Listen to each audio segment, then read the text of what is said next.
Okay, I'd like to call to order the April 16th, 2018 meeting of the Highland Park Board of Education. The New Jersey Open Public Meetings Act was enacted to ensure the right of the public to have advance notice of and to attend the meetings of the public bodies at which any business affecting their interest is discussed or acted upon.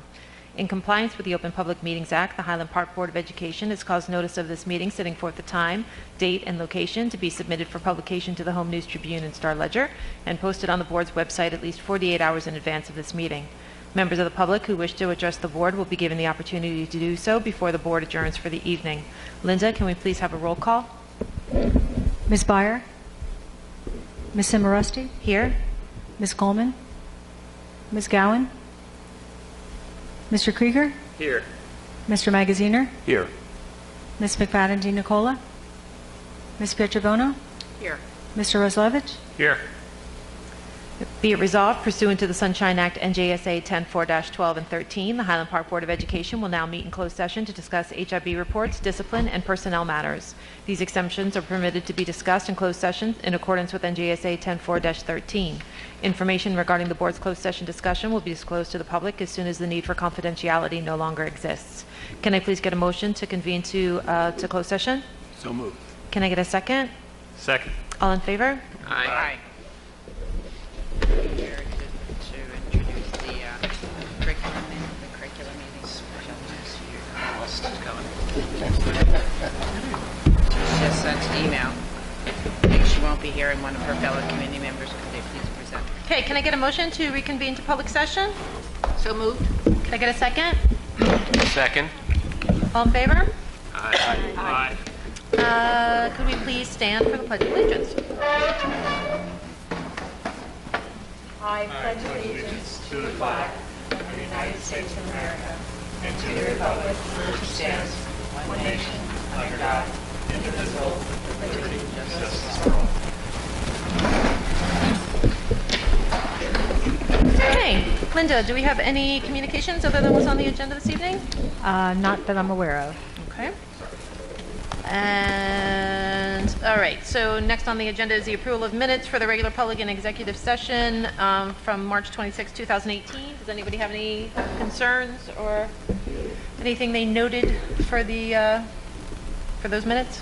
No? Nothing? Okay. All right. Hello, students. Hello. How are you ladies this evening? Okay. So we start off with Irving. Read Across America was celebrated by having theme days, mystery readers, drop everything and read with parents, and everyone at Irving enjoyed a finale of our week-long celebration with a visit from the Cat in the Hat. Kindergarten and first grade teachers took part in reader workshop professional development, and intervention teachers are further delving into the use of the PAR assessment for early detection of dyslexia with Mrs. Fittipaldi this week. The Breakfast After the Bell program is servicing roughly 90 students each morning. This week, they will have the high school Red Cross Club coming into their, so actually that was last week. Yes, last week they had the high school Red Cross Club come to Irving with their advisor, Miss Young, and they presented the importance of hand washing with students through the Scrubby Bear program. Stop it. The Scrubby Bear program? Scrubby Bear program. And I know that a lot of high schoolers went and they enjoyed the trip. That's seriously cute. Can you hardly bear it? Oh, she's finally found her audience. That was for the like, puns. I've been waiting like months to make a pun at one of these meetings. Okay. Lastly, on April 17th, the first grade classes will be going to the State Theater to see a showing of The Rainbow Fish, which is thanks to the generous PTO. Okay, as for the high school, the Rutgers Model Congress team just came back from their conference this weekend. The team did exceedingly well, earning 17 individual awards, which is more than last year. We only won 9 last year. The club is now gearing up for our home conference, Siege Monk, which will take place on May 19th, and we will bring more updates with that as it comes closer. DECA will be attending nationals in Atlanta, Georgia next week. The club will be taking 32 of their members who have qualified in manuals, virtual business, and role play, and we wish them all the best of luck. The Global Citizenship Program will be presenting their final projects at the Teach the World Forum at Rutgers University this Saturday from 11 a.m. to 1 p.m. Seniors participating will be presenting projects including music education, treatment of veterans, recycling, the opioid epidemic, and nationalism in sports culture. And finally, Student Congress will also be starting their annual food drive next week during homerooms, and the food will be donated to Middlesex County Food Pantry. Great. Thank you very much, ladies. Anybody have anything for students today? Nope. Okay, so we'll move on to Dr. Taylor's report then. So this is the time of year I ask our Director and Supervisor of Ed Services to come talk about the state of educational services. That includes special education, ESL, working with our homeless population, etc. So Susie Budine, our Director of Educational Services, and wave for the audience on the camera, Supervisor of Ed Services, DT Teachers here. Thank you. It's all yours. Okay, thank you. Did everybody get a handout? Much easier They're about to follow to. along. So you don't have to turn around in your chair and look the other direction. Hey. I think we have enough copies. It's okay. He's handing out copies. It's for I haven't seen it. Should be. I think it's good. Students can Can we get two more? Or at least one more? Okay. There should be 11. More down this way. We have extras. They're coming. Coming back. Sorry. Oh, they have more than that?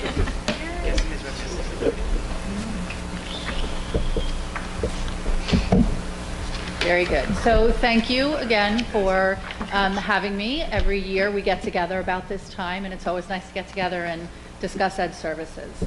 So we'll first start with our first slide that talks a little bit about our numbers. So there's a lot of numbers here to process and a lot of information, so we're not going to go over like every little thing, but basically what this particular chart shows you is the number of classified students that we have in district, the number who are out of district.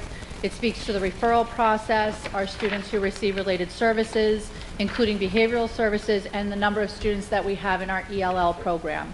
It's separated out by school with the numbers from last year compared to the numbers this year. So there are some important things to note. You'll see that the far right column is all in red.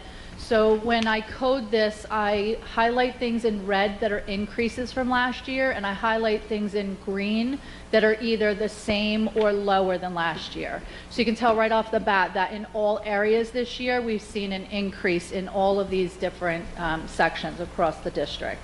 So we have seen a rise in our number of classified students both in and out of district this year. If you look at the numbers, you'll see that there's a significant reflection at Irving School. We've seen a lot of students coming up through early intervention who've been classified. That's really given a pretty significant rise to our numbers at Irving. And a lot of those students do need a number of related services, which is thereby driving up our numbers in related services as well. So you'll see that rise as well. We have seen some increases in our ELL department across the district, and you can see those numbers in each of the different schools. Moving on to the next slide, this slide talks about our staff in each of the buildings.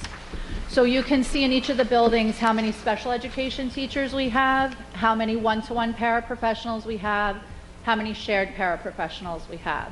So noting that we have 8 teachers at Irving, Bartle, the middle school, and 9 teachers at the high school. We have, oh my goodness, this is so tiny. We have 4 one-to-one paraprofessionals at Irving, 3 at Bartle, 4 at the middle school, and 2 at the high school. And then for our shared paraprofessionals, we have 11 at Irving, 5 at Bartle, 5 at the middle school, and 5 at the high school, 2 of which are paraprofessionals and 3 of which are job coaches. They all kind of fit in that same category. Then you can also see our occupational therapists, physical therapists, speech therapists, behavior specialists, child study team, and ELL. So what you will note is from the first slide, we talked about the increase in related services due to the increased need at Irving. So we have needed to contract out some additional related services this year. Currently, our physical therapists and our behaviorists are maxed out. They're at full capacity. We did need to bring in some contracted occupational therapy and speech therapists to help meet the needs that we've seen in the different schools, primarily in Irving. Child study team is the same except for one addition, which we'll talk about in a later slide, and our ELL staff are the same as well. We have 4 full-time and 1 part-time ELL teacher. Moving on to your next slide, this takes a look at our program by building. This breaks down the number of self-contained, resource room, in-class resource, and paraprofessional supported classrooms, building to building. It also breaks down supplemental instruction at the high school. This is largely the same as last year with a few minor increases or reductions here or there depending on the needs of the student, but where you will see a rise this year as opposed to last year are the increased number of classes, especially in the area of ABA at Irving. And that's something that the board has been working on consistently with us and something that we'll talk about again in a later slide. The next slide takes a look at referrals. So this is something that we've not looked at in the past, but we felt was important to take a look at this year because we are seeing quite a rise in the number of referrals that we're receiving this year.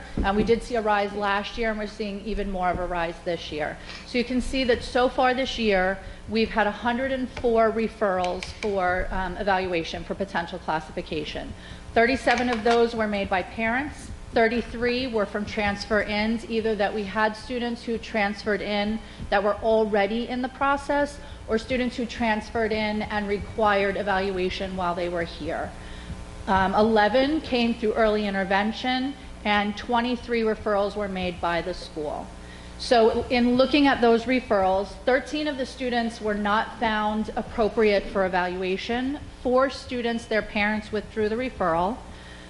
0 had parents who did not consent. 5 students were found not eligible. 50 students were found eligible, and we still have 32 students who are in the process of evaluation, and eligibility has not yet been determined. I thought that it was important to take a look at this globally because we want to be sure that we understand what we're looking at this year as opposed to previous years with our referrals.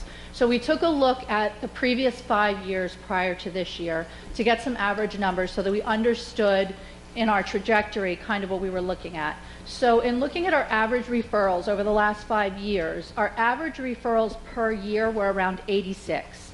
So you can see that we're already at 104. We did have 110 last year.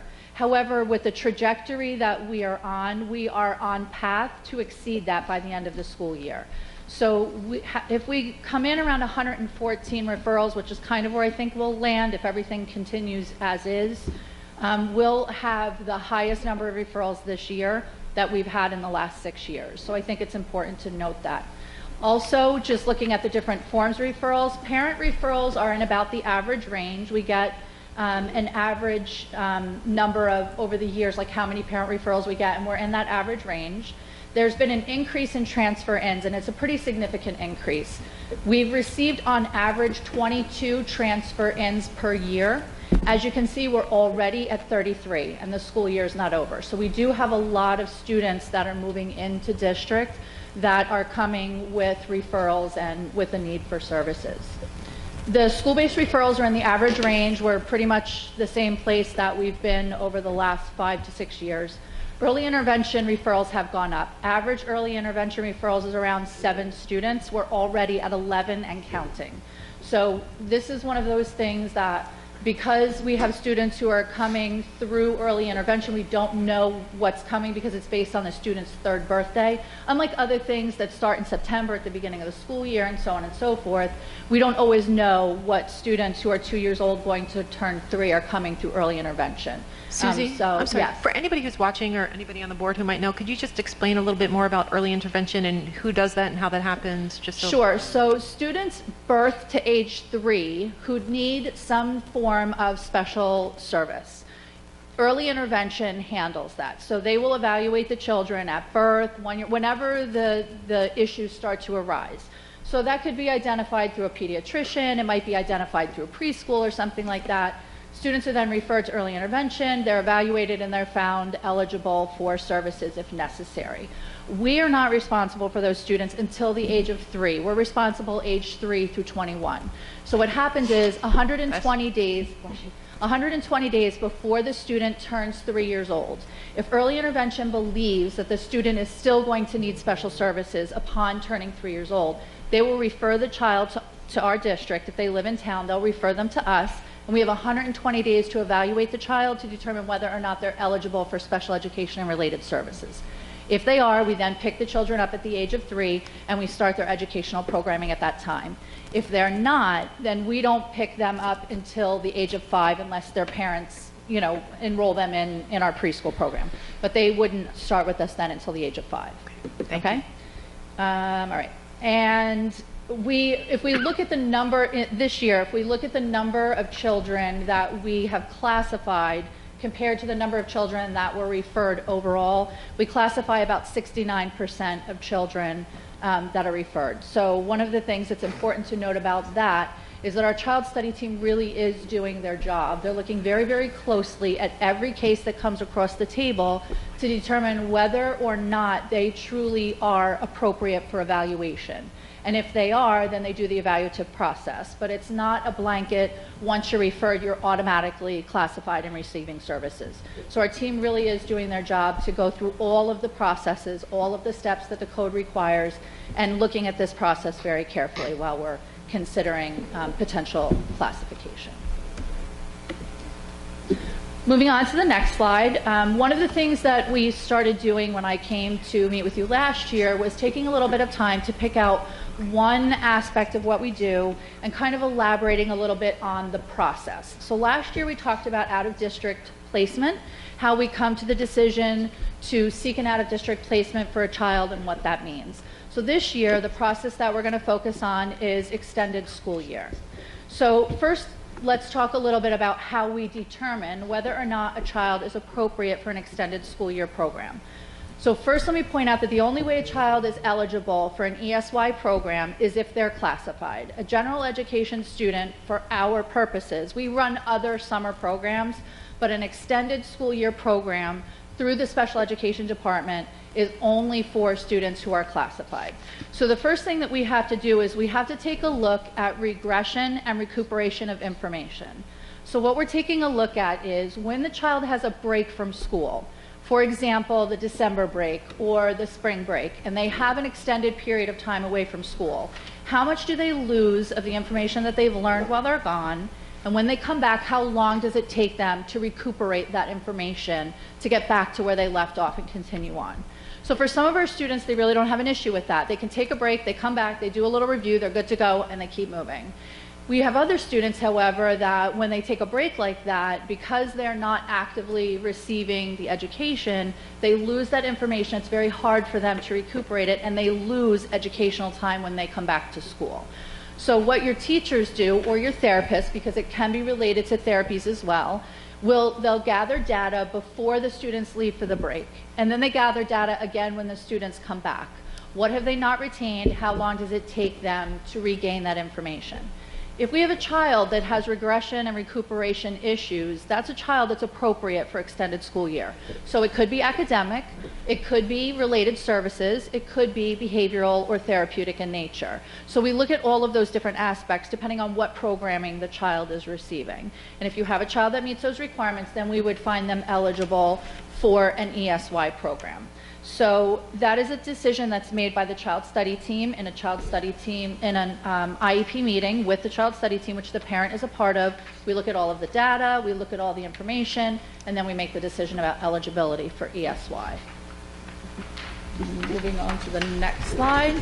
So what does ESY do? So this is something that is not always well known to parents and something that they always ask. Well, what does ESY do? Is my child going to increase a reading level while they're in ESY? Are they going to increase a math level? So we talk a lot about this because ESY is not intended to increase your levels. ESY is intended to keep you where you were. So when we talk about extended school year, we explain to parents this is an extension of the previous school year. So what ESY does is it spends some time reviewing the information that the child has learned in the previous school year so that they don't lose it while they're out of school. So that the time span between when they leave us and when they come back in September is shorter. And they've had ample time to review the information so that it's hopefully going to stick a little bit better. So in September, when they start back up, they need less review and they're ready to pick up and continue progressing as quickly as possible in September. So that's really the purpose of ESY. As I stated, this may also be for therapeutic or related services. We may have a child who receives speech services and they need to continue some of that speech work over the summer. We may have a child who receives behavioral services through a behavior plan, and continuing that behavior plan over the summer helps with our students not regressing on those services. Any questions yet? Good? Okay. All right, moving on. So what's new this year?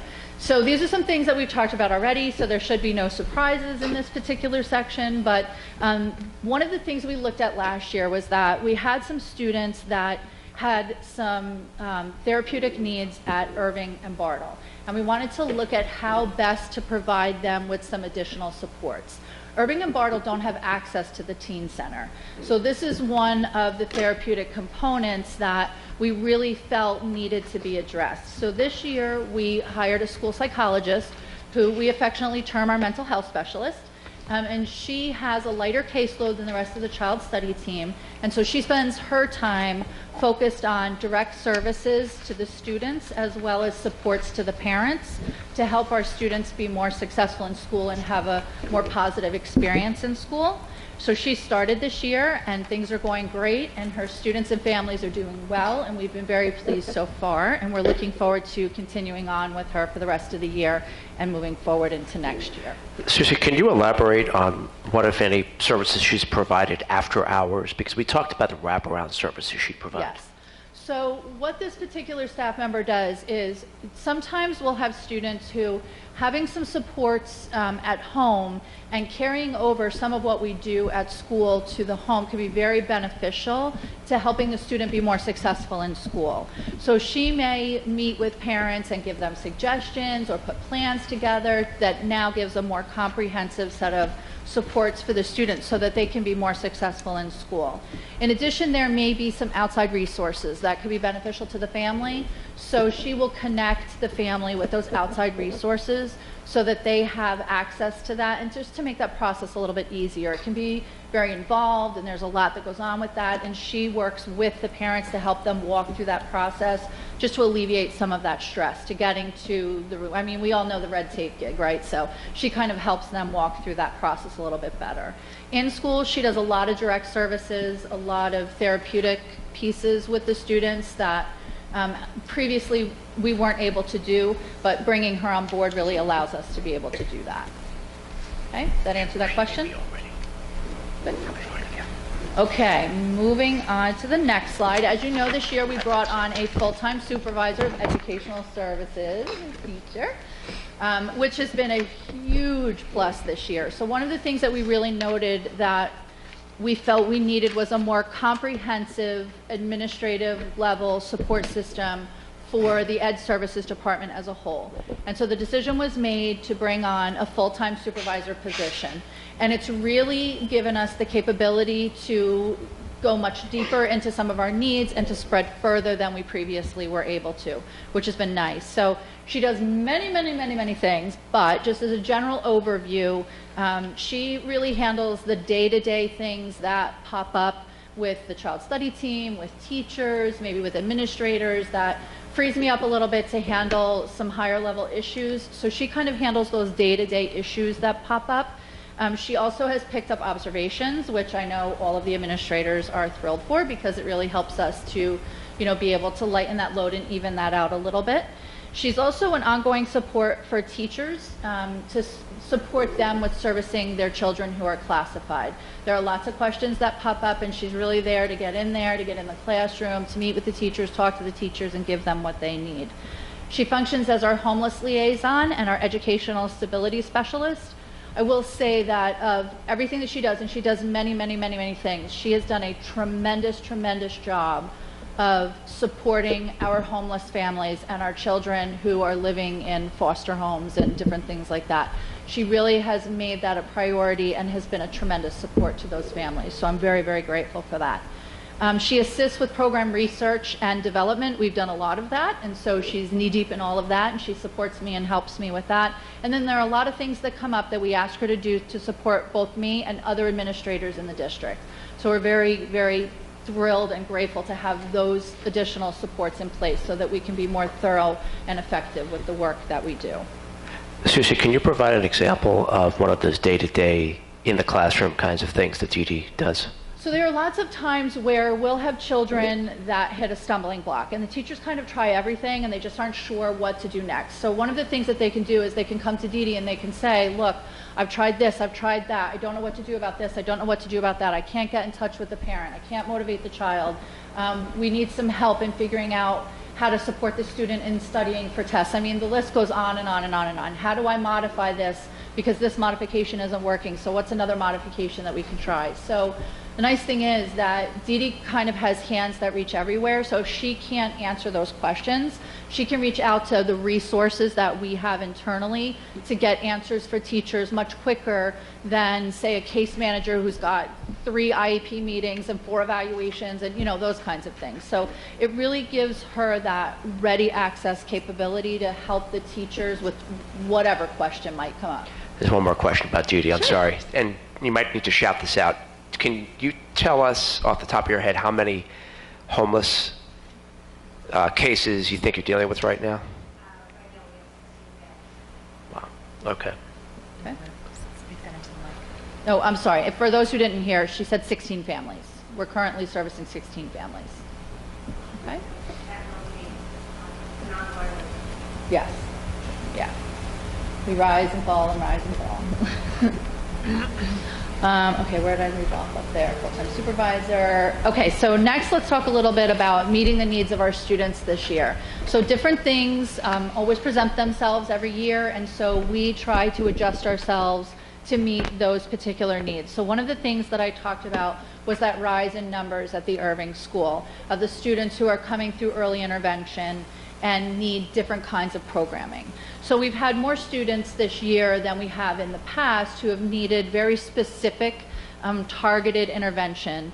And by example, I would bring the applied behavior analysis or the ABA framework. So we've had a lot of students who require that particular framework of services.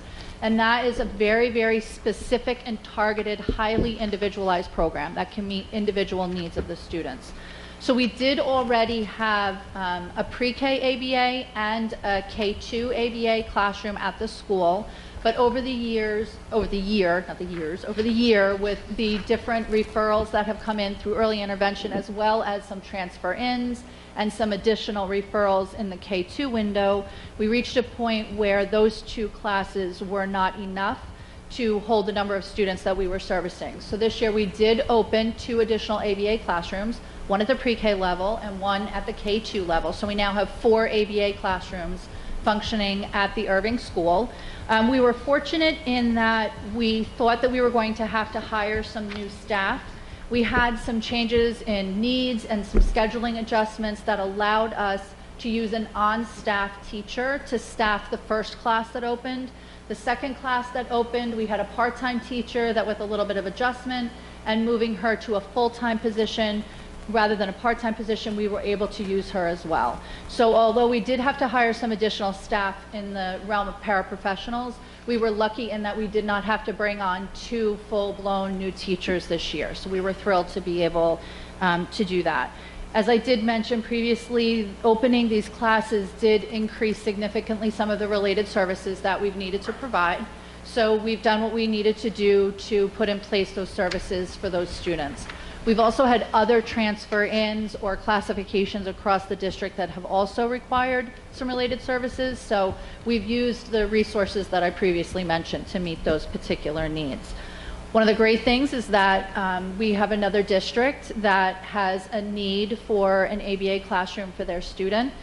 We talked with them about our programming. They did an intake, and we will be receiving our first tuition student for our ABA classroom. So we're bringing on a new friend to that class in the very near future. So we're thrilled to have that student joining us and joining that class. The other thing was, just give me 1 second, I'm sorry. This, I've already discussed all this. So the last thing was that we had originally anticipated having to open a second section of our high school Glo classroom.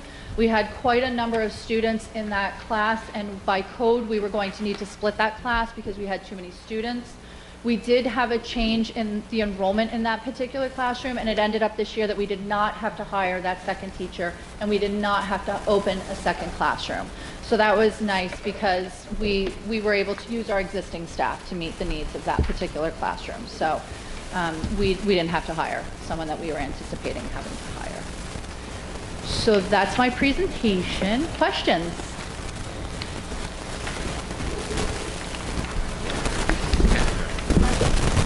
Well, based on, so thank you.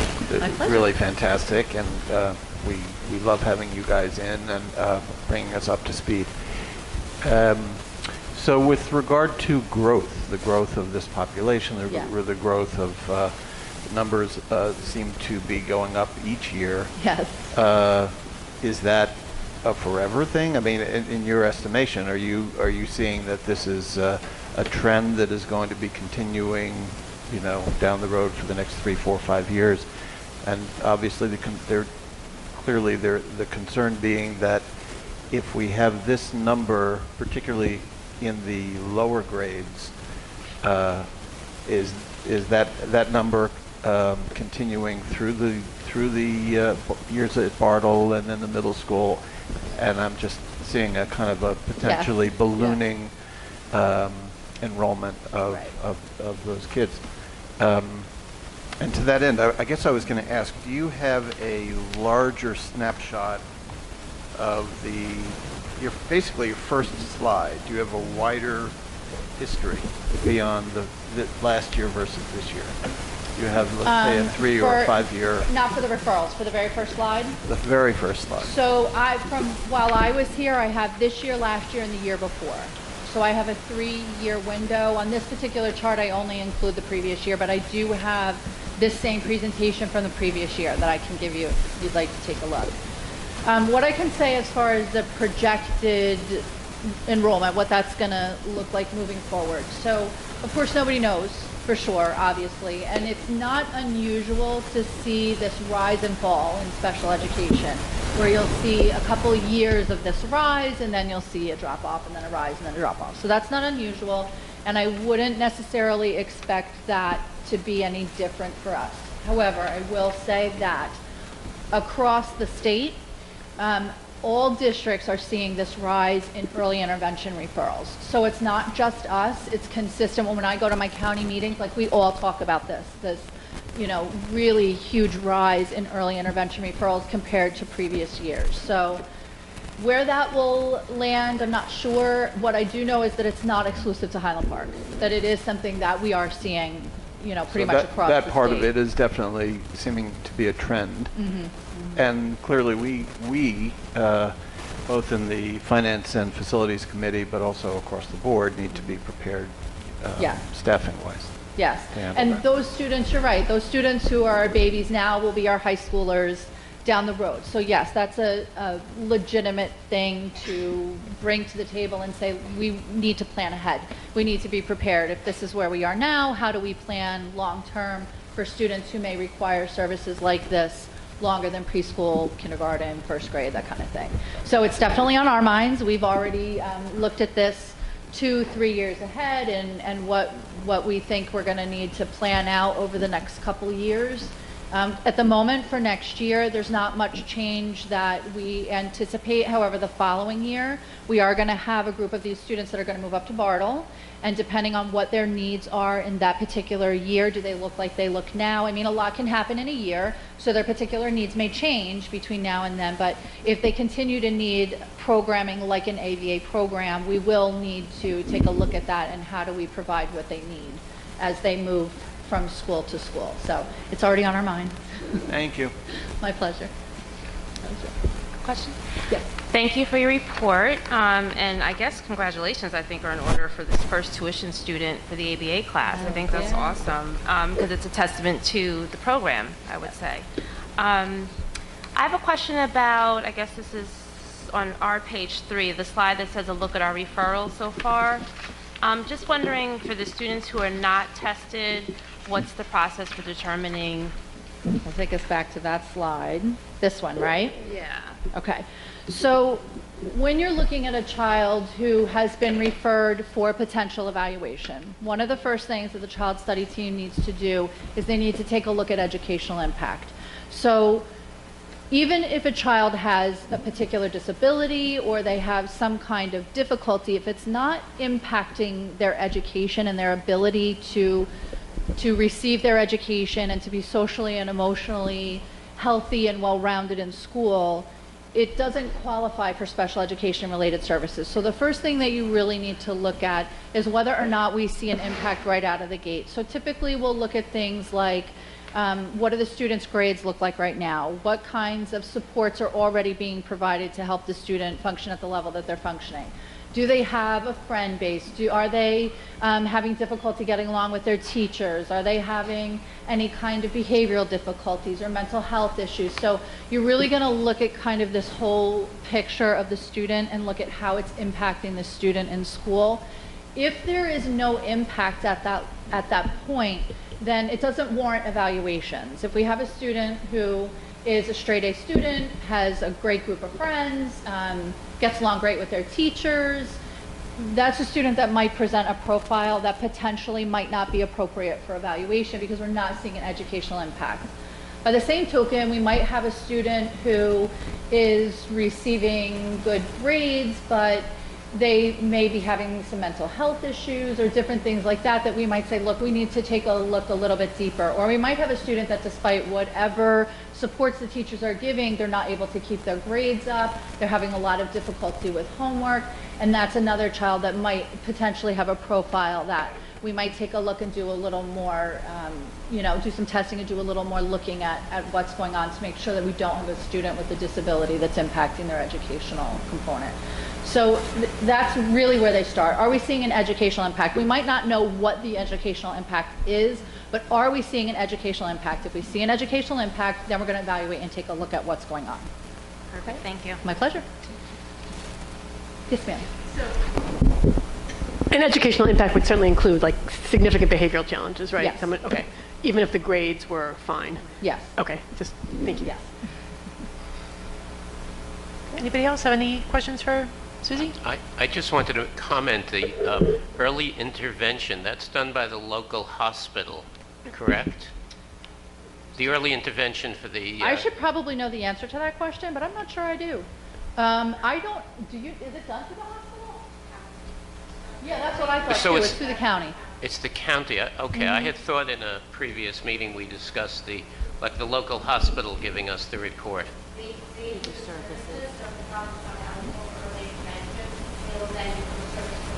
Right. I see. Right.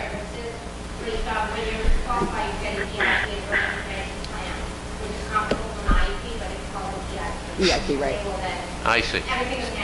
So they make contract with them, but it doesn't originate. So it originates at the hospital. county level? I'm sorry? It originates at the county Yes, level then? yes, Okay. yeah. I guess I just wanted to make clear that it's not the district that's doing the No, no, no, early no, no. intervention, which No. could have thought that to be the case. Gotcha. So one of the things about early intervention is that it's completely confidential. So unless early intervention believes 120 days before the child's 3rd birthday that they may potentially be eligible, we are completely separate from that entity, and that information is confidential from us. So not until that 120-day window, at the discretion of early intervention through their own evaluations and so on and so forth, do we even know about those children, which is why it's difficult to know kind of what's coming, because that's confidential from us, Yep. because it's a separate entity from us. Okay? Thank you. Okay. Anybody else? Nope. Okay. Thank you Thank so you. very My much. pleasure. Thanks, guys. See you tomorrow. That concludes my report. All right. Thank you very much. So we'll move on to our committee reports. Michelle is not here tonight to give the curriculum report. Monique, can you give us like a synopsis of the curriculum agenda? It's a very short one. The agenda is short, but the discussion was not. See, it's always a balance. Let me attempt to highlight or describe the highlights from the meeting. First up was Dr. Christina Nicosia, our Supervisor of Math and Sciences, who gave a curriculum spotlight on the math programs in the middle school particularly, focusing on the plan for redesign of the middle school math. Sorry, I lost my place here. Dr. Nicosia shared some of the research that she's been doing on best practices in this area so that her and her team can really plan for proper design of rollout of the math redesign. One of the books that she shared is Detracking for Excellence and Equity, and she cited some of the research that she's shown with successful school districts such as Rockville Center District, which has best practices in place for dismantling math ability grouping district-wide. Dr. Nicosia shared some of those best practices with us, and she also put forth a plan for the Highland Park Middle School math for 2018-19. And I can just run through some of the bullets here in the plan for what the math redesign here. First, starting with community conversations with the data and the large body of research supporting eliminating ability grouping and detracking, then looking at in 2019 to 2020, Math 6A accelerated for all students with support classes every day, and this would not include for students with severe cognitive impairments. A third point in the plan would be professional development in the area of differentiation for teachers, teaching teachers to have a deeper math understanding, communicating to the school community that math is for everybody, so just creating that understanding that all students have an ability to and can learn math, not necessarily a math brain that some have and others don't. And lastly, she talked about the curriculum revision process also needing to address financial literacy at all levels for our students. So that would include daily practical math and accessible math. We moved on next to discussing the Amistad Act, which in a nutshell is an act that became public law in 2002 in New Jersey schools. And the purpose of this act is to incorporate African American history into the local social studies curriculum in all school districts across New Jersey. And it ensures that the history of African Americans and their significant contribution to the development of this country is infused in history, not just during Black History Month. So we discussed, the whole Amistad Act and how so many districts are out of compliance with that act. Some districts may not even be aware of it, but it has been New Jersey law since 2002. So our Supervisor of Humanities, Rebecca Fittipaldi, if I pronounced that correctly, has done an assessment of our current curriculum regarding the Amistad Act compliance, and she shared her findings in that area, very thorough assessment. She discovered that the Amistad Act is not currently embedded in the formal curricula, so we're out of compliance there. She will be working on addressing that clearly. And the history of Highland Park is another area that she looked into that's not currently embedded in the formal curricula. In terms of slavery, the three classes that do focus on that are World History, U.S. History 1, and U.S. History 2. And then we also talked about genocide curricula, including the Holocaust and Native American population, and ensuring those are also included in the curriculum.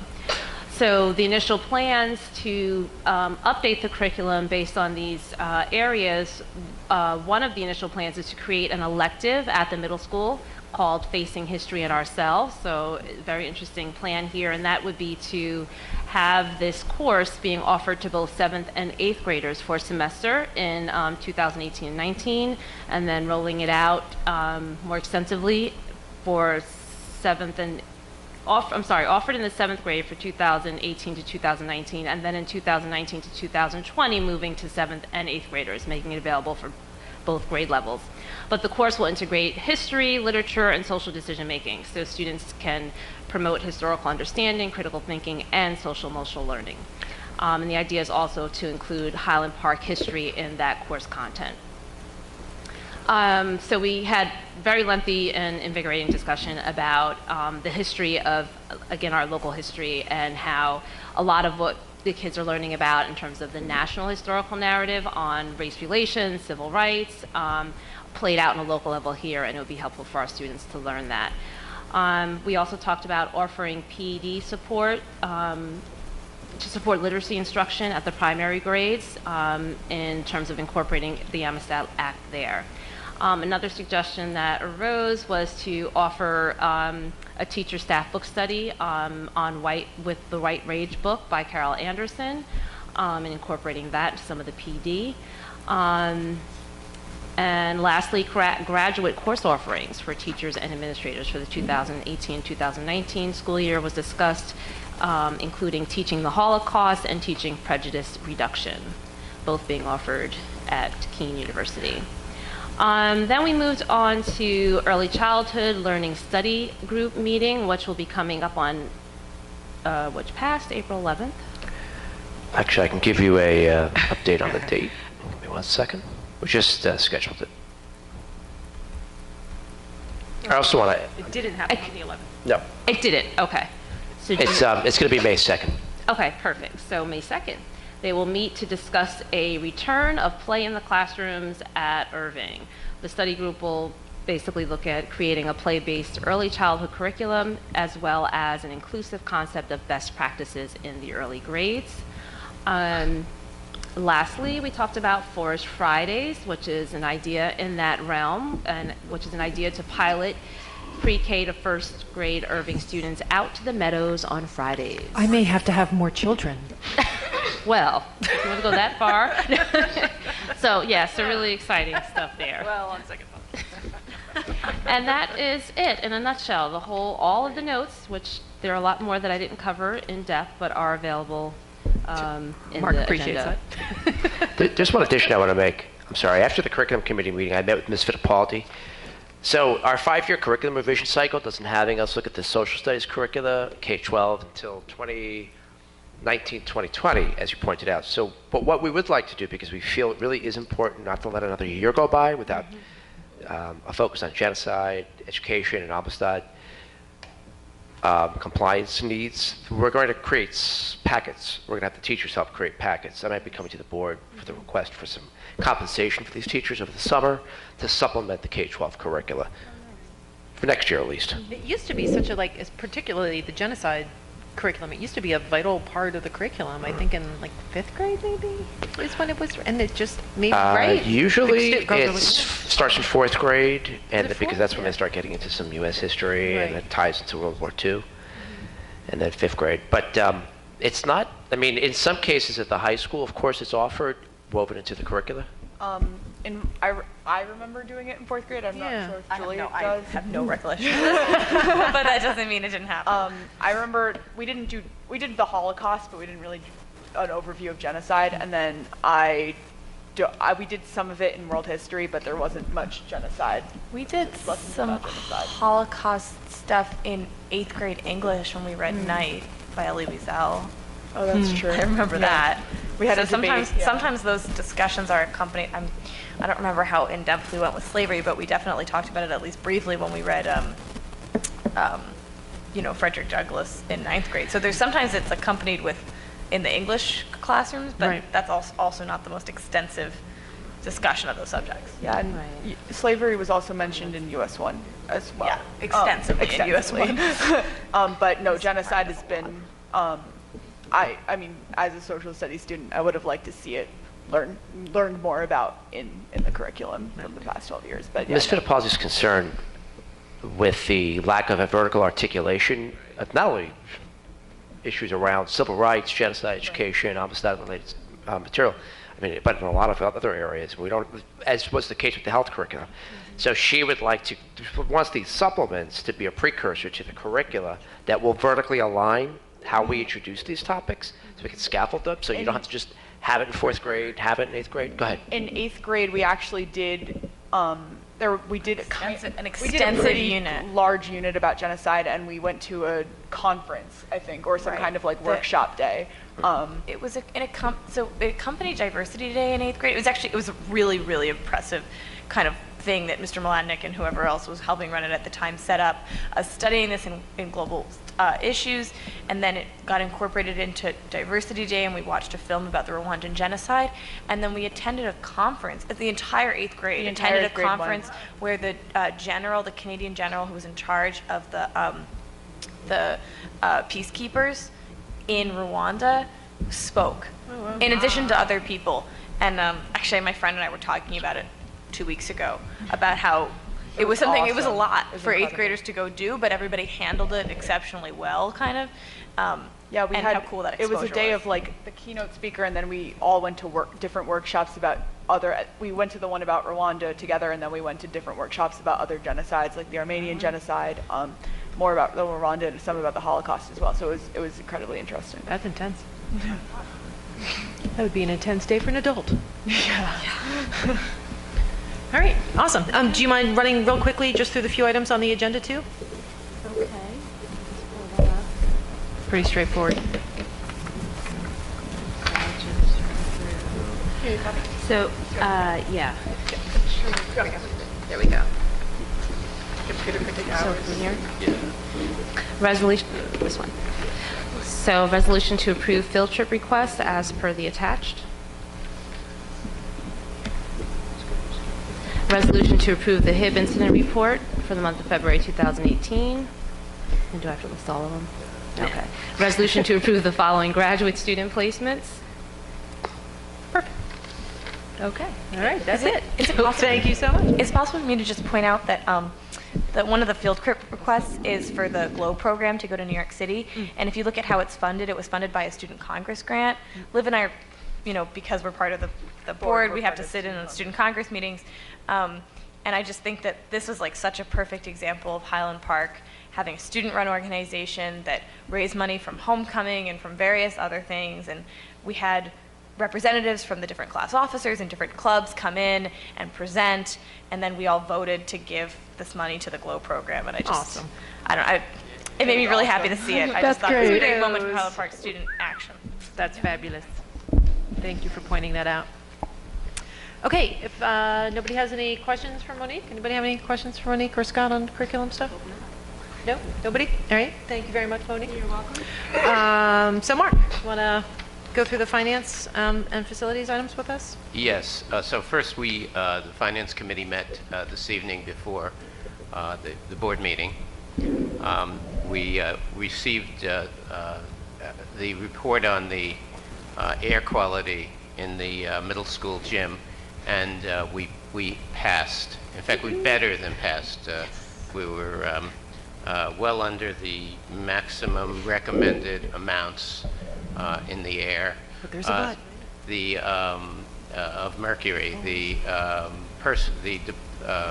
company that did the report told us to check again in the summer. So we'll be doing more than one set of testing. But for now, the gym is safe, according to the reports. The food service company, Pomptonian, notified us that all romaine lettuce is off the. It's been a tough year for romaine. It's been a really tough year romaine. for a head of romaine. It's been pulled because there's a recall. We also, this wasn't on the initial agenda, but we're going through the first steps towards an application for money for a 5-year loan from the county, I think it is, for security equipment. So this would include cameras and upgraded vestibules and so on. And so the district will be moving forward on, again, the first steps towards that, and then hopefully doing a 5-year security program to the tune of a la $40,000 a year. so that we don't have to buy this all at once, a total of $200,000. The student enrollment is up by 7 students from last month, but down by 23 students from a year ago. So while we're seeing it starting to come slightly up again to get close to last year's numbers, we're definitely continue to be lower than last year, which is a good thing and a bad thing. It can't grow too much. We would outgrow the facility. And then we reviewed the current situation of the budgeted versus actual expenses for this current year, because we need to move money from this year to next year. And we're very close to target of the $1 million that we budgeted to bring into next year's budget, which is very, very good. And thanks to Linda and to Scott for being on top of this. It's really, really good that they're keeping such a close watch, and we're very close to the amounts that we need and may actually increase to slightly above those amounts. So that was our, oh, and we do have some budget meetings planned with the community. I didn't look right before the meeting, but I think I saw on my calendar PTA this week on Wednesday. Is that correct? Right, so Wednesday at 7? 7 p.m. Right. And that'll be at the Media Center in Bartle. Bartle, okay. Thank you. Okay, so for the Finance and Facilities list, item 2 are the bill lists.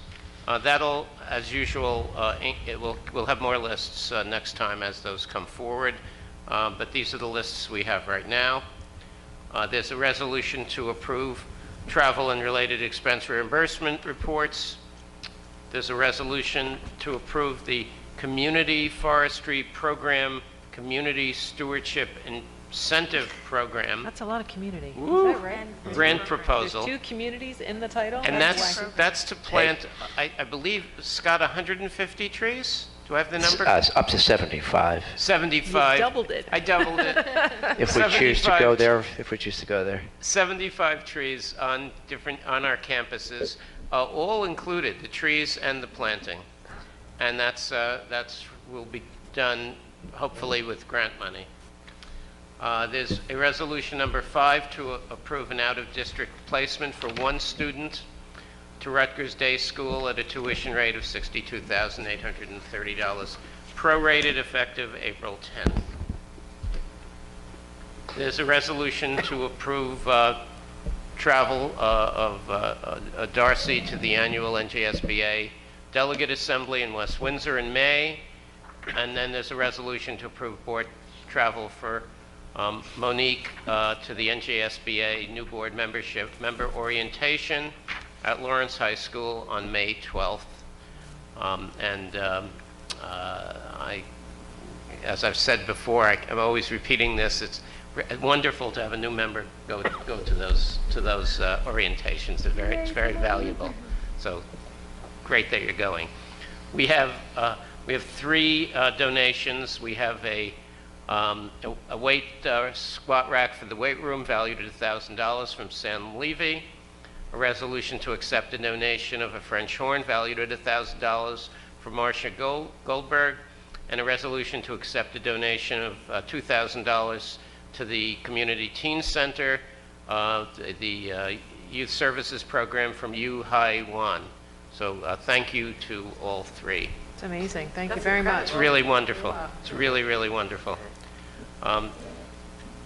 There's a resolution to participate in coordinated transportation with the Educational Services Commission, 2018-19 school year. This is something we do every year. We coordinate our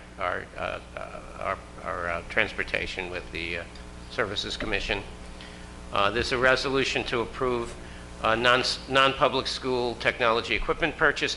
That's also typical. That has to run through our board approval before the money gets released to a non-public school. And then item 13 is accepting grant funding increases of $3,558.41. That's an increase, salary increases, and $4,000 to help facilitate the Strengthening Families Curriculum for Children and Parents.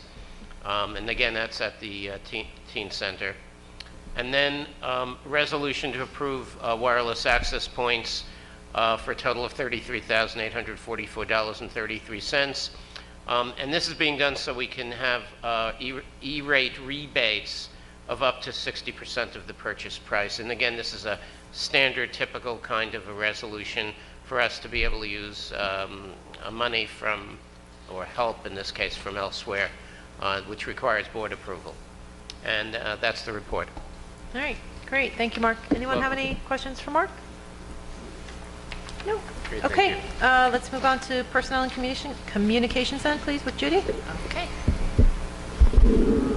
We did have our meeting last week, and not too much on the agenda, but that's what we started with first.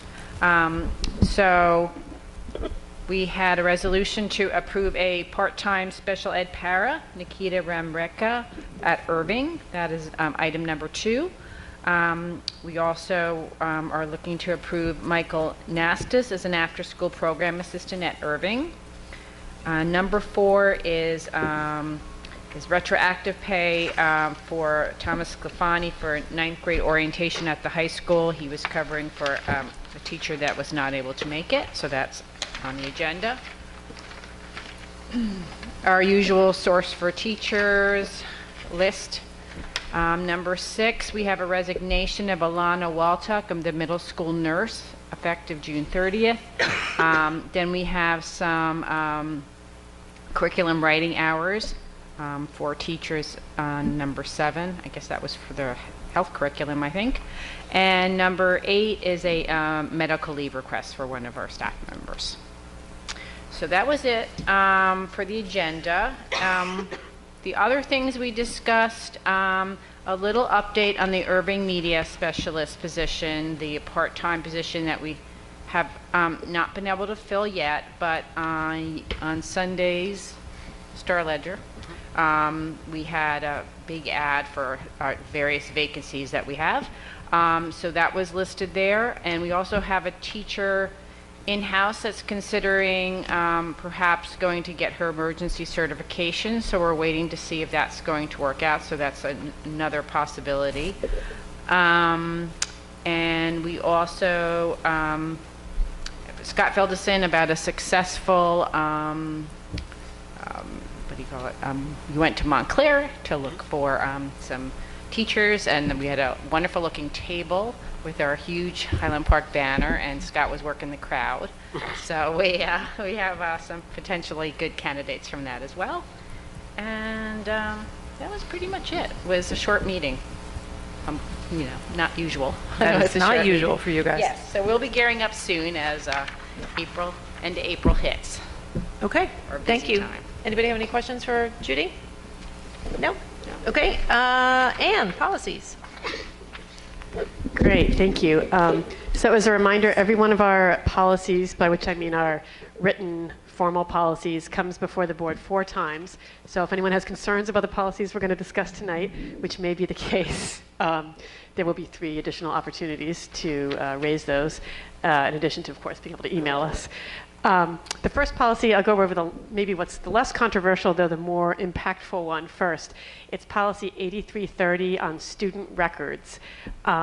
This is a policy we already have. It basically deals with the Board of Ed or the district maintaining certain student records as required by the State Board of Education, various administrative directives, and records permitted by this board. So maintenance of critical student records. Actually, it's kind of strange. It says the board authorizes the establishment and maintenance of student files that include only those records mandated by law, blah, blah, blah, blah, and those records permitted by the board. So that could be a little more specific, maybe. We permit the maintenance of all records that we permit to be maintained. Maybe we want to narrow that at some point. But for purposes of this particular amendment, after speaking with representatives from the ACLU, who I believe came to us with proposals from the New Jersey, is it the Coalition for Immigrant Justice? If I have the name right. They had some suggestions for ways we could maintain records that would protect the privacy of students who might not be documented. might not have might not have the requisite documentation of their status in the United States. Because we want all of our students to feel welcome in the school, to feel safe, not to feel like the school is going to be giving out information that could be dangerous to their families. So with that in mind, we are recommending at our next meeting 2 changes in the current policy. I'm having trouble finding one of them, excuse me. It's just, I think it's just in 3 spots, right? Where Well- all it does is take out the, Yes. all it does is take out the language. It says origin and Yes, that's date correct. of Origin of birth. and it's just taking out the origin and part. So That's correct. I'm sorry, I converted it to a different format, which immediately lost all my changes. So, That's yes, awesome. we'll no longer be maintaining information in these records about where a student was born, because that can obviously have problematic consequences for some students. And that, I believe we changed that, as Darcy said, in 3 different places, including any kind of student directory that we might produce or that might be produced by the buildings for use by other students. So I think now, like moving forward, we've taken all of that off of any of our registration documents, so we're not asking for that information, and then we Right. also won't be, well, we can't maintain things we don't ask for, but Right. yeah, so we won't be asking for it or maintaining it. And I assume that like after, if we decide to adopt these modifications, then, we'll be going through our records and excising the information that is not supposed to be there, which is presumably there now, maybe? I actually don't know what we actually keep. But after this policy is passed, if it is passed, after these policy changes are passed, if they are passed, we'll certainly be checking to make sure that that stuff is not being maintained. But we may have to put that in the policy. I don't think there's anything in there that said that we would go back and retroactively remove. Good point. Well, we can't, yeah, right, I mean, don't maintain, I guess, implies Right. Yeah. get it out of there. But you know what, maybe we should put a directive in there. Let me make a note about that. It's a protocol that we put in place to take that information out. Yeah. But maybe we should include that, like actually write that in the policy? I don't know, that, Can we do it just moving forward? Or is it incumbent upon us to go backwards in our records? yes. It's Sorry. I'm sorry, I interrupted you, I apologize. Go keep going. Yeah, I'm just wondering if it's incumbent upon us to go backwards in our records, or just to make sure that if there's a request for a release of some records, we only release those that are, and at that point destroy the portion that is.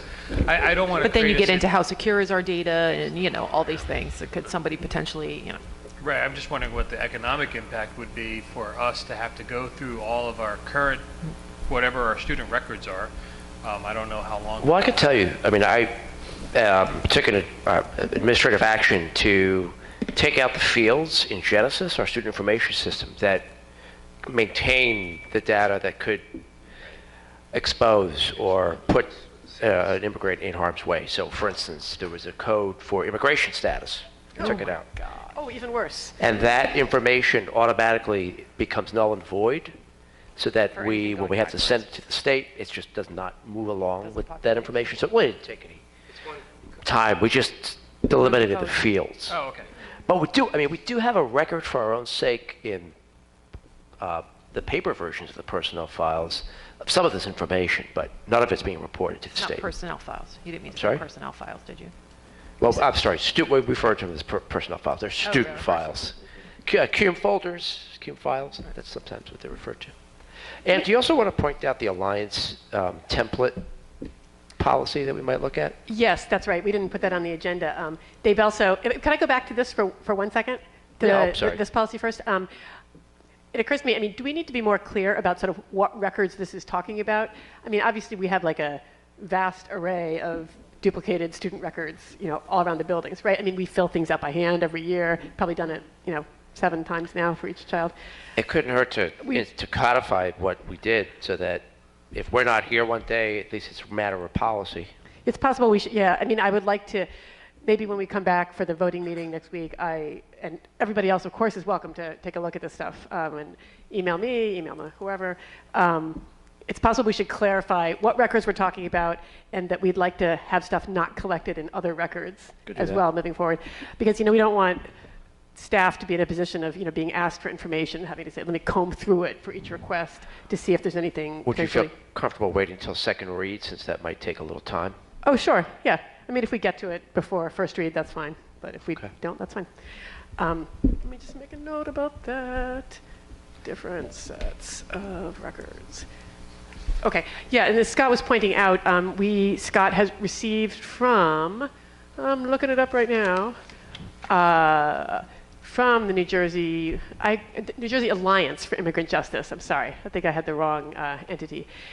They've provided us with a model policy that they are recommending districts adopt. It's called Access to Education, Student Privacy, and Immigration Enforcement.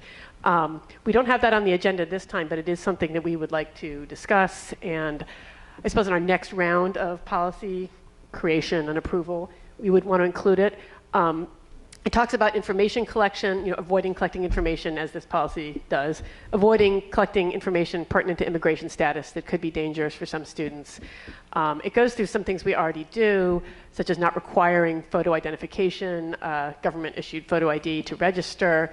There's a number of other things. Let's see. There's a section on access to school sites, when we will and when we will not invite federal agents to come on the premises. Obviously, if there's a court order, a judicial warrant requiring federal agents to come onto the premises, we can't do much about that, but it sort of sets out some limitations in other situations. And I will, let me circulate this to the board, and then we'll also put this through the formal policy-making process. Yeah. Which, I wish I had done earlier, but let's see. I mean, among the things that it requests is that I can't find this part. If for some reason we have a legal obligation to give certain information to a federal agency such as Immigration and Customs Enforcement, which is really what this is aimed at, we would want to give a certain amount of notice to the family affected so that they would have time to prepare for any eventualities that might create. So I'll circulate to the board. Everybody can give their input, and we'll put it to the policy process. But it's a policy I very much support, and I'm guessing that many of the rest of us do as well. Okay, now moving on from things that affect the core of people's existence to the lice policy. We do not have, well, of course, this affects the core of our persons in some ways. I'm joking about it, but of course we all know that lice is a huge pain. I certainly have experienced it with my children, and it was not fun. So no one means to make light of lice. However, sometimes it feels funny to be discussing it over and over again. Okay, policy 8454 is proposed by our policy advisory service, Strauss Esme, for the management of pediculosis, which we are going to be recommending a change to management of head lice, so people will understand what we're talking about. So Strauss Esme recommended a template. We got a bunch of input on it from various policy committee members and others. And there's a version of the proposed policy in the public materials for tonight. I think that after a little bit more discussion, after that was put out there, we decided that there are a number of changes we'd like to recommend either at first reading or second reading. I think some of them we could recommend for first reading next week. Let me just go through some of the really basic changes that I anticipate asking Susan to put in there for your consideration. So let's see, let me go back to the policy. I'm sorry, my computer's a little slow, and so am I. All right, so I'm looking at the version of the policy that was provided to the public tonight. I'm going to recommend that when we actually look at it for first reading at a voting meeting, we first of all, and I'll get this to Susan, but we're going to change pediculosis to head lice. I think we meant to do that, and it didn't make it onto the final version here. Let's see, there's one other particularly important point. Okay, so when a student who is found to have active head lice will be permitted to finish the school day. That's a part of this policy. The proposed policy says that before the student may return to class, the school nurse must confirm that no active lice remain. And following recommendations of, I don't know if this is explicitly set up by the CDC, but I believe it's consistent with what they recommend and what we know about the efficacy of having a nurse check for lice. We're going to change that to, or I'm going to recommend that we change that to, before the student found to have active lice may return to class, the school nurse must confirm with the student's parent that appropriate treatment has been completed. The idea being that once you go through the entire liceicide, pediculosicide treatment, that's usually a one-day process, and that should kill all the live lice. People reading the proposed policy will see that we are not going to have a no-knit policy. I'm going to recommend, the policy committee is going to recommend that we not exclude students from school for knits. The policy goes through a number of other things that we'll be doing in terms of providing information to parents. I think we're going to be having a discussion with our school nurses about appropriate mechanisms for notification, whether such notification to other parents is necessary. I know, speaking for myself, the National Association of School Nurses pretty unequivocally says that they do not recommend notification to other parents in a class where lice has been found. It's not effective, it's stigmatizing, et cetera. But I think it's a good idea to check in with the school nurses here in our district, see how they feel. What's the argument for it not applying to nits but applying to lice? I mean, it's a matter of 2 or 3 days for them to actually hatch, right? So what's the... I'm sorry, what was this, the last phrase that you said? I just couldn't hear. Well, no, just why do students have to leave school for lice but not... They don't have to leave school for lice. Let me clarify. I didn't make that clear. They would stay through the day. Right. But then after school, the parent would be expected to make sure that the child was treated. And then before they came back the next day, there would have to be at least some check-in with the parent or guardian to say, hey, did you start the lice treatment? And if the parent or guardian said, no, we didn't care to do that, then the student would be excluded if they had active lice. If the parent confirmed that, yes, we have begun treatment, we have done the treatment that was required, we have done the appropriate treatment, then the student would be permitted to return to school that morning. So the student would not be missing time from class for active lice, so long as the parent could confirm that treatment had happened. But that policy doesn't apply to nits, is that correct? Correct. Right. Is there a reason why it doesn't apply to nits but does apply to lice? Oh, whether nits or not, we're not requiring nits to be treated. I hadn't thought about that, actually. I mean... Because from my understanding, most treatments are never going to remove all nits. Like, nits aren't necessarily something that contains a live louse. I mean, the nits remain after lice come out. So most policies don't contain, any more these no nit policies, because even after a child's been treated, there'll still be nits.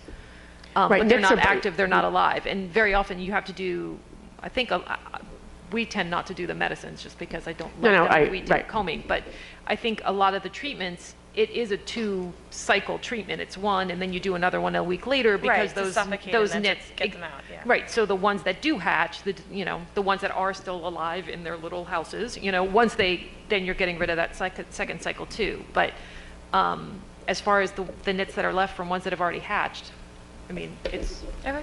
Yeah, that's true. I've heard that too. It's confusing because the word knit is ambiguous. It applies both to the eggs and to the shells that are left behind. Also, many of the eggs, if they're attached farther than a 1/4 inch from your scalp, they're likely not going to hatch. They need to be a certain proximity to the warmth of your skull.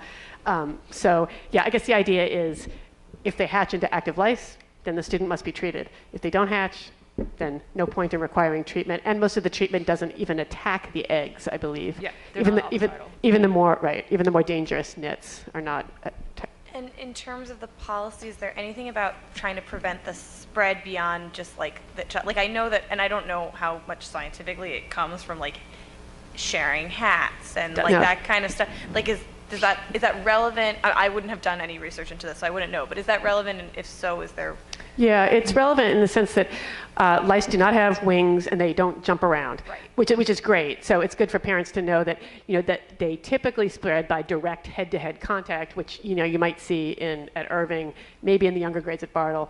I do it to my girls all the time. Just the other night, my girls had somebody over for a sleepover, and the second she got there, they hugged and went like this. And when they do stuff like that, I'm like, right there, that's how it happens. And they laugh at me because I'm like, they just jump. See, they don't jump, but they could transfer. But they do. I mean, younger kids, they hug, they put themselves all over each other. That's when it happens, So, I mean, they say CDC says it's very rare to happen via a third mechanism. So via head to headphones to other head. I mean, that can happen, but it's very rare. Okay. And certainly a school nurse, if he or she finds active lice, might want to engage in a discussion with that student about not hugging anybody for the rest of the day. I think that would be a very appropriate thing for the nurse to do. And I certainly, it's up to individual teachers. I think if they, let me back up. The policy, at least the policy as I'm going to recommend, no, I think it's in the original policy. I have 6 different versions here, I'm sorry. we do anticipate requiring school nurses to come up with a protocol, an informational packet that would be shared with everyone, with parents from students at the affected schools, which would be really everything except the high school. High school, we don't see a big problem with lice. It's much more common in children ages 3 to 11, which would, just get into the middle school. So there would be this information provided, first of all. Where was I going with that? That's a lot checking where I was going. You had asked, what did you ask? You asked about... No, just that I think it related to how people within the schools would be dealing with trying to prevent the spread, rather than just making sure that once it happens, you can deal with it. Right, so that's right what I was going to say. So, hopefully everybody will take a look at this information packet, including our teachers, check it out. And I'm sure that kindergarten, first grade, pre-K teachers already take some precautions to try to reduce the amount of head-to-head contact to the amount that they can. That's certainly up to a teacher to try to...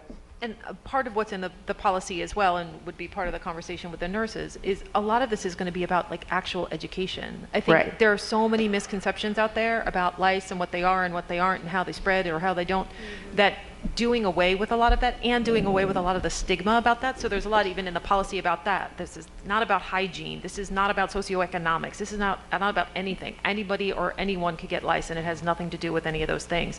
And destigmatizing it. It can't be this, it doesn't make sense for it to be a class-wide notification to the whole class, because there are other children in my kid's class that they're never going to touch or go anywhere near, so they're not going to give those kids lice. But if they hang out with, A, B, and C kid and have sleepovers and whatever, those are the kids that I need to notify. So encouraging parents that when your child has lice, what you need to do is contact everyone that your kid has come into contact with. So it does shift some of it back to the parents, to educate the parents, to destigmatize it for the parents, and to say this is like a basic hygiene issue you need to take care of. At the policy meeting, we talked about just that don't wait for somebody to tell you that there was lice in the classroom. Exactly. Routinely check your child. Exactly. If your kid's going for a sleepover, check your kid. Help.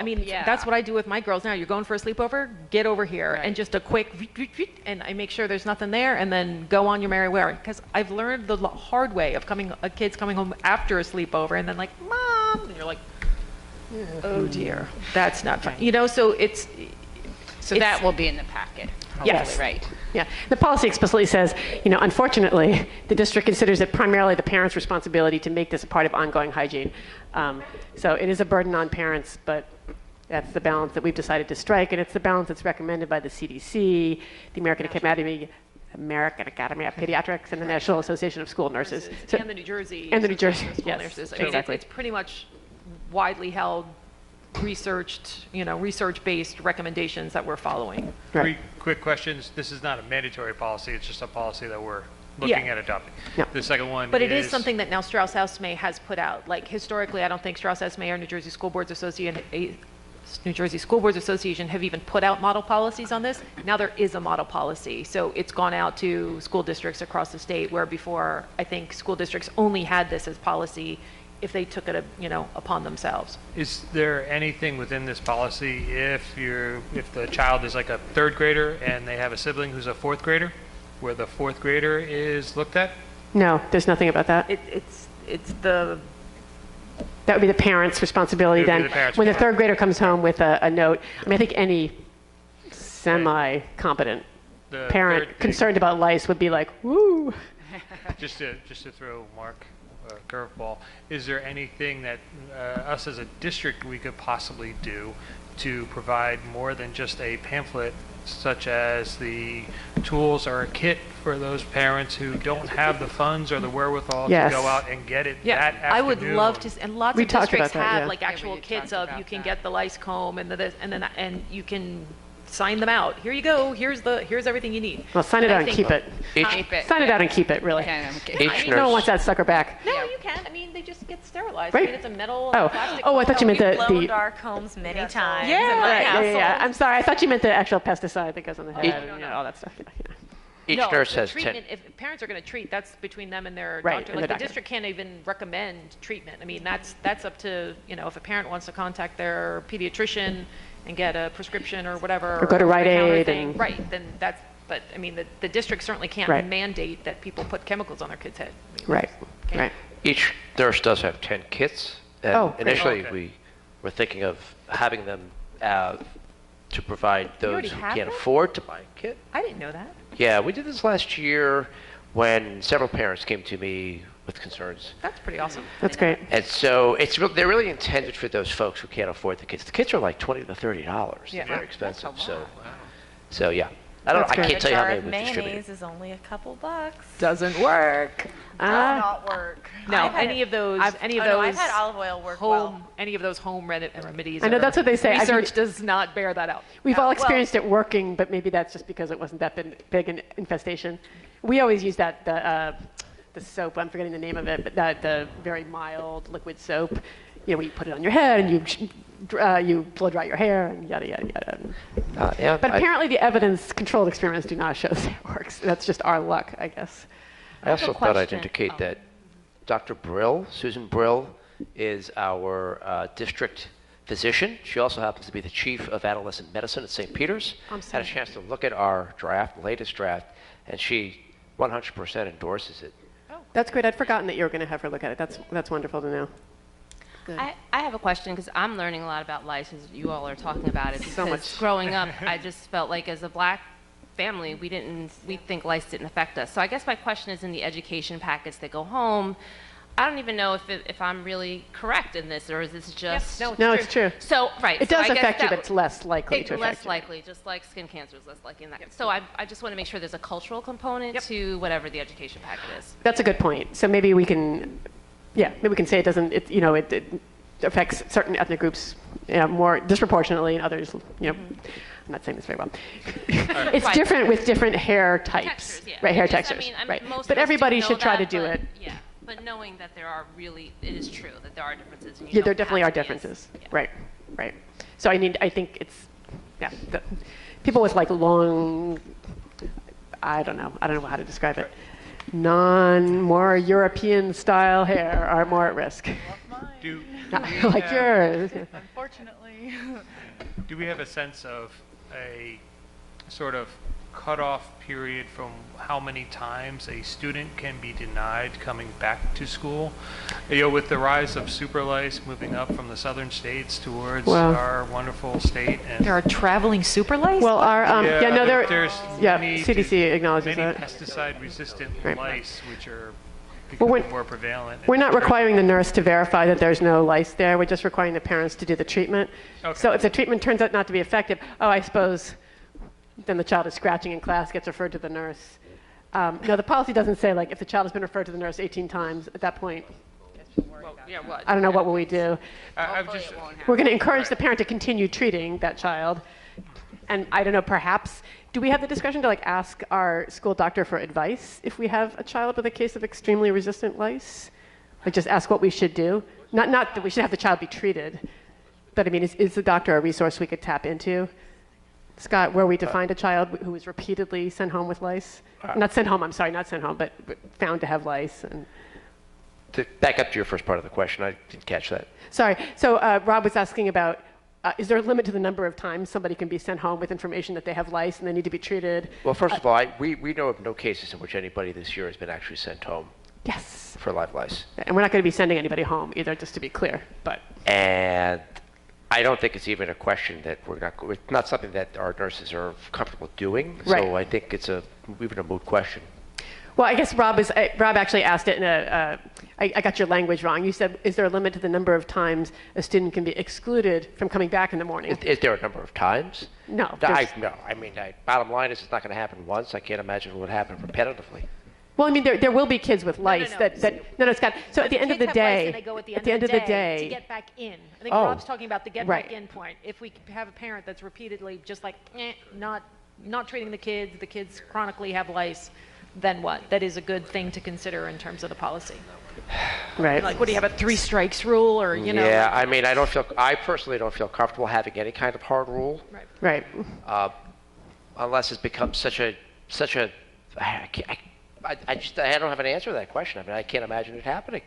Yeah, do we need to spell out everything? So if the parent repeatedly declines to do lice treatment, I don't know. Do we need to What's spell that maybe out? one, like Possibility of the some of the other school nurse some of the other policies where we have these kinds of we did this Yeah. with like the kid doesn't have lunch money and they've been contacted and then it's referred to the social worker. Okay, so maybe we could put in something about refer to a social worker. Yeah, I Is mean, it because then it possible seems for like the there's a family issue, right? I mean, if a child, I mean, this is like a child who's chronically ill. No, but it is. I mean, if a child is getting chronically ill and is not receiving treatment, Yeah. it's the same kind of issue. You'd want to have a social worker working with the family to say, hey, what's going on here? Yeah, I'm very hesitant to have a child who's not getting the parental support they need Yeah. and having, 3 days of no school and looking like they Right. might not be able Yeah, to I don't attend see it school. any Yeah. differently. But I as- wouldn't want to Okay, yeah, exclude good the point. child from Huh? school. I wouldn't want the child to be excluded from returning. But we're saying if the parents aren't agreeing to treatment, I mean, Then that's what we what we're would do. putting in the policy, that the child's not going to come back unless the parent has said, yes.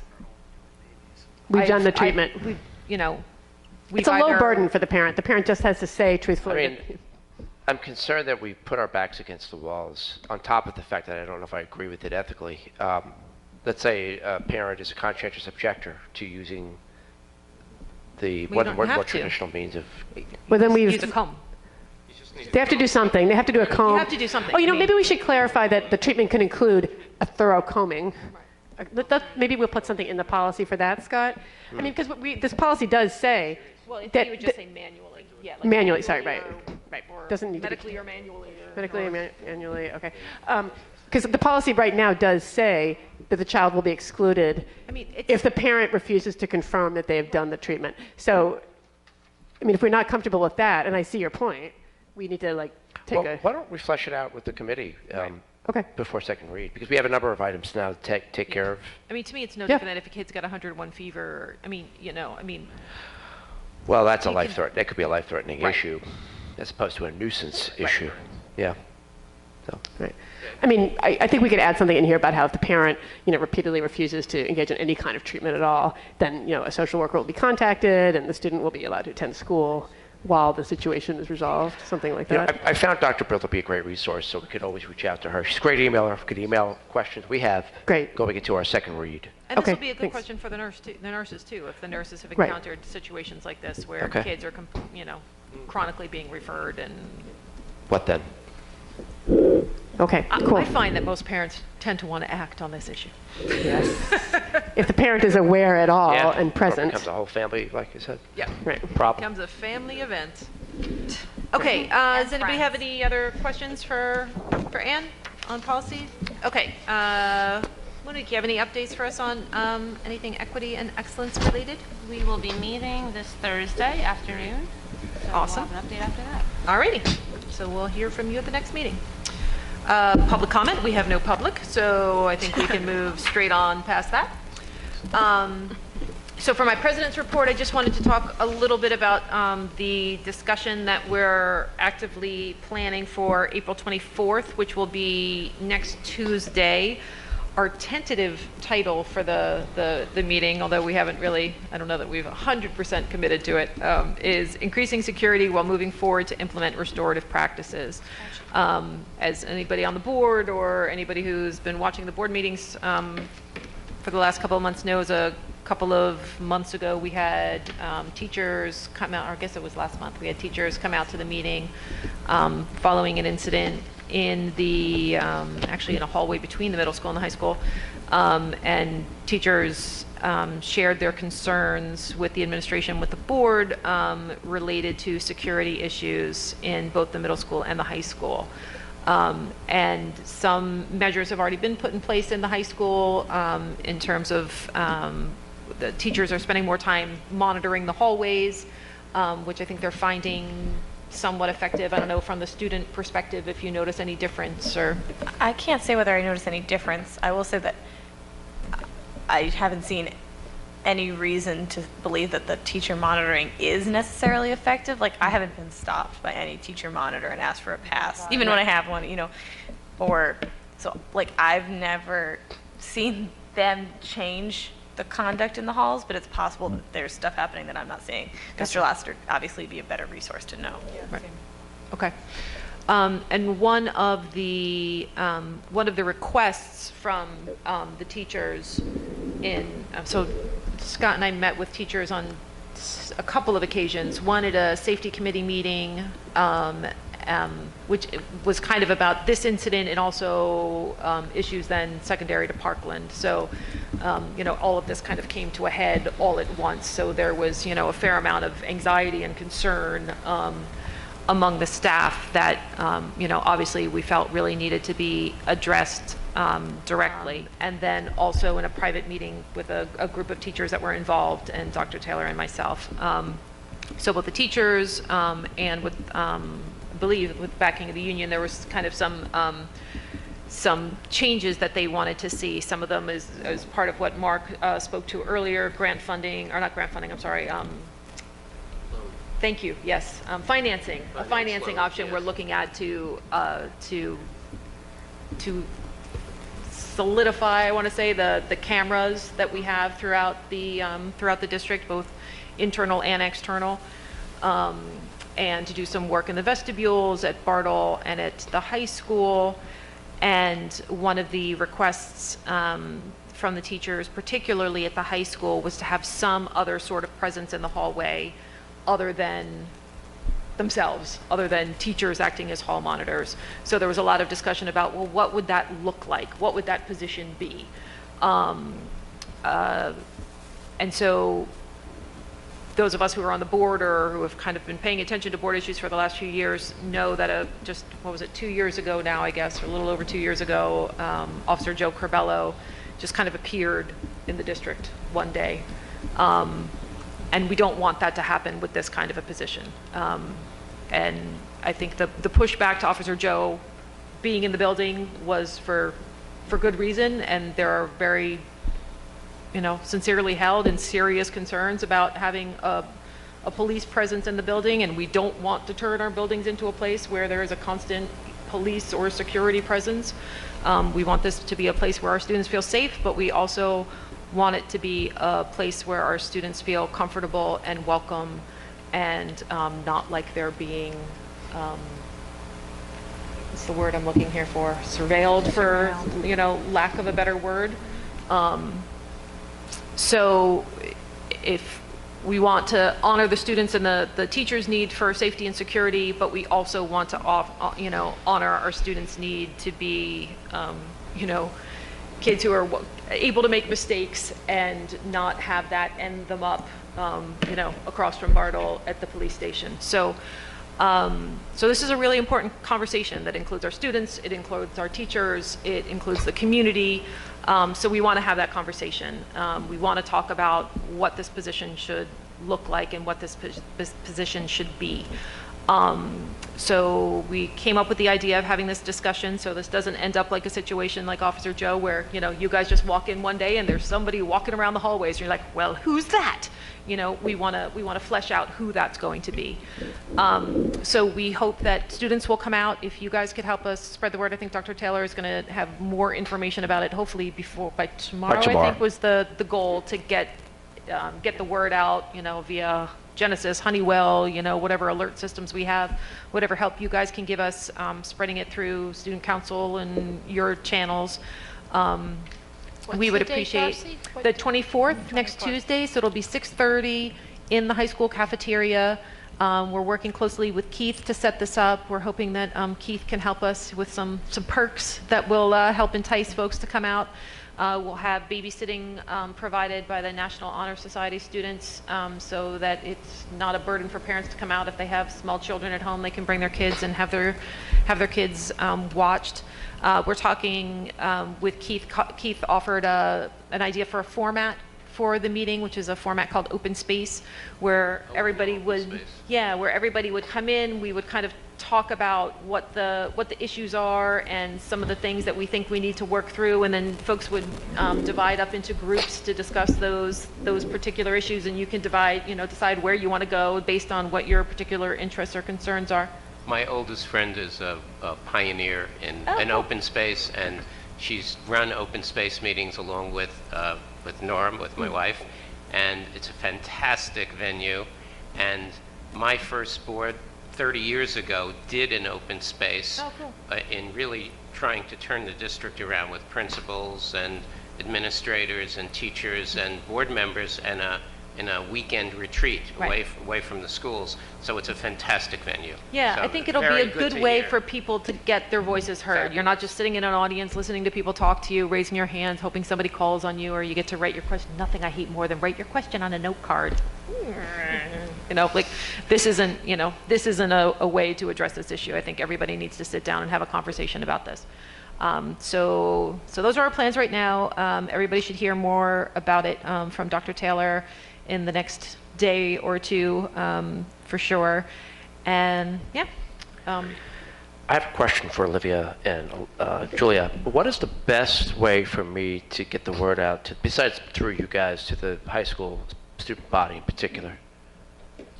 I don't actually think that it is necessarily through Liv and I think that a lot of people who would have the best insight could be identified by teachers and the administration and then reached out to specifically. It's not easy to get students to come out at 6:30 on a Tuesday. So, you know, like that could prove to be a problem. But I think that the best way that we usually get students to do things is by having a teacher, you know, really talk to them. So I would talk to Mr. Lassiter to see if there's any students he has in mind, and then to ask specific teachers if they have students who are in mind. I think like that. So why don't you talk to Mr. Lassiter? I'll follow up. Okay. And reinforce what you share with him about, you know, getting that word out to the teachers. I like that idea. Okay. Thank you. Well, and hopefully Keith is going to be helping us get in touch with the teachers too. So maybe. Yeah. Yeah. Well, I mean, to go through the teachers to get to the students. Right. In that case, and he'll work on the teachers for us. Right. But that maybe could be part of Keith's task too. Because Keith's going to be helping us to get teachers out. Talk to Mr. Presti as well. Okay. Good stuff. All right. Anybody have any questions? I guess just a quick question. My only concern with looking at for specific students is, you know, I'm not sure, you know, what students are we talking about in terms of, you know, who we're targeting as appropriate or best. One of the reasons that I suggest going through Mr. Lassiter and the administration is because I actually think they have a good idea of students who have had problems with discipline and but are also engaged enough in the school community to take an interest in how to solve the problem as well. I actually do think that we're at this point where they make a pretty conscious effort to pull from various groups within the school, and especially people who are less likely to come out. At least that's been my impression in the past. That they will do that. That they will. That Mr. Lassiter will reach out to the teachers who have really good relationships with those students. Right. Perfect. The teachers and not necessarily Mr. Lassiter. But right. Yes. Yeah. Exactly. I mean, I think we could. There's a Human Relations Commission meeting tomorrow, which I'm hoping to attend. No, I'm sorry, on Wednesday, unless you wanted to attend. So, I mean, I think it'd be great if we could all use our channels. I mean, I don't know if you have a chance to speak with POSOC and see if those guys can get their... Or Ashton and some of his, you know. Oh, Ashton, yeah. I could try to raise it with Ashton, do Human Relations. And at the high school, I know Ms. Finklin and Janelle Powell, what they see at the table would be good to really make sure that they're being... So that was on my mind. I mean, Mr. Lassiter's will have an idea of generally, and because he's interacting with a lot of these students, he might have an idea of who he thinks could come and really provide a lot of insight.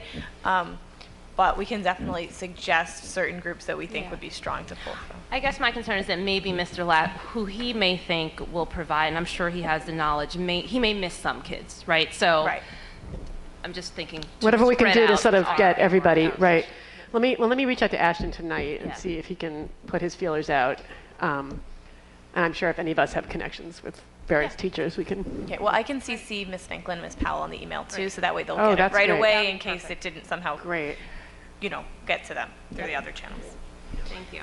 Cool. I try to remember to do this. Okay. All right. So anybody else have any thoughts? No? Okay. Anybody have anything they wanted to go over for old business? No, it's all taken care of. Nope. And Scott, you said you have something you'd want to... Yeah, I just actually brought something up to Darcy's attention. I've been getting texts from some of my principals during our meeting about the incident that occurred earlier today. I just thought I would address to the community and the board what our plans are to react to what is a headline story right now about a tragic incident that occurred right here in town. That if you're not familiar with what I'm just talking about, go home, check the news. I'm sure there's going to be student buzz about this. I'm sure there'll be questions from students, concerns. So we have a network of support in place ready tomorrow. Believe it or not, we've been getting this all together in the last couple of hours. We'll have our mental health specialist at Bartle So I think present. for anybody watching who might not know, you maybe. All right, well, I'll go over it quickly then. A young woman in our community gave birth to a baby boy. Baby boy was found deceased in a trash bin, and the unfortunate, I mean, it's as basic as that. It's a hard thing for me to even share.